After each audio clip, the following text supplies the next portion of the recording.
നമ്മുടെ രാജ്യം, നമ്മുടെ ഇന്ത്യ ജീവിക്കണമെന്നാണ് ഉത്തരം കൊടുക്കുന്നതെങ്കിൽ ഈ വർഗീയ ഫാസിസ്റ്റ് ഗവൺമെൻറ്റിനെ താഴെ ഇറക്കി ഇന്ത്യൻ നാഷണൽ കോൺഗ്രസിൻ്റെ നേതൃത്വത്തിൽ ദേശീയ തലത്തിൽ ഒരു സർക്കാർ ഉണ്ടാകണം എന്ന് രാജ്യത്തെ ബഹുഭൂരിപക്ഷം ആളുകളും ആഗ്രഹിക്കുന്ന ഒരു സമയം കൂടിയാണ്. നിശബ്ദമായൊരു തരംഗം രാജ്യത്ത് എല്ലായിടത്തും ഉണ്ട് എന്ന് വിശ്വസിക്കുന്ന ഒരാൾ കൂടിയാണ് ഞാൻ.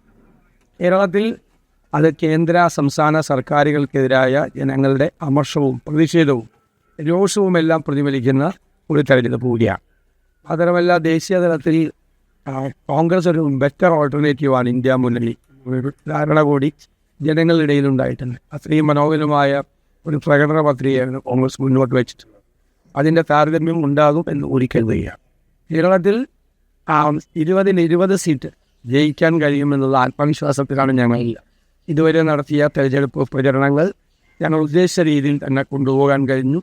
ഈ തെരഞ്ഞെടുപ്പിൻ്റെ അജണ്ട തീരുമാനിച്ചത് കേരളത്തിലെ UDF. ആ അജണ്ടയിൽ UDF തീരുമാനിച്ച അജണ്ടയിൽ തന്നെ തെരഞ്ഞെടുപ്പ് പ്രചരണങ്ങൾ നിർത്താൻ കഴിഞ്ഞുവെന്നുള്ള സംതൃപ്തി കൂടി നിങ്ങൾക്ക് തീർച്ചയായിട്ടുണ്ട്. നിങ്ങളെ പരാജയപ്പെടുത്താൻ വേണ്ടി മുഖ്യമന്ത്രിയുടെ നേതൃത്വത്തിലും BJPയുടെ നേതൃത്വത്തിലും കൊണ്ടുവന്ന കാര്യങ്ങളെല്ലാം പരാജയപ്പെടുകയും അതെല്ലാം ഒരു പ്രസക്തിയില്ലാതായി മാറുകയും ചെയ്യുന്ന കാര്യം കൂടി കണ്ടു. കേരളത്തിലെ അപ്രസക്തരായ ചില ആളുകൾ തെരഞ്ഞെടുപ്പിൻ്റെ തുടക്കത്തിൽ BJPയിലേക്ക് പോയപ്പോൾ അതിനെക്കുറിച്ച് അസഹസിച്ച ആളാണ് മുഖ്യമന്ത്രിയും അതുപോലെ തന്നെ ഉള്ള പല CPM ഇടതുമുന്നണി നേതാക്കൾ. തെരഞ്ഞെടുപ്പ് അവസാനിക്കുമ്പോൾ കണ്ടത് LDFിൻ്റെ കൺവീനർ തന്നെ BJPയിലേക്ക് പോകാൻ തീരുമാനമെടുത്തിരുന്നു എന്നതിൻ്റെ തെളിവുകളാണ് പുറത്തു വരുന്നത്.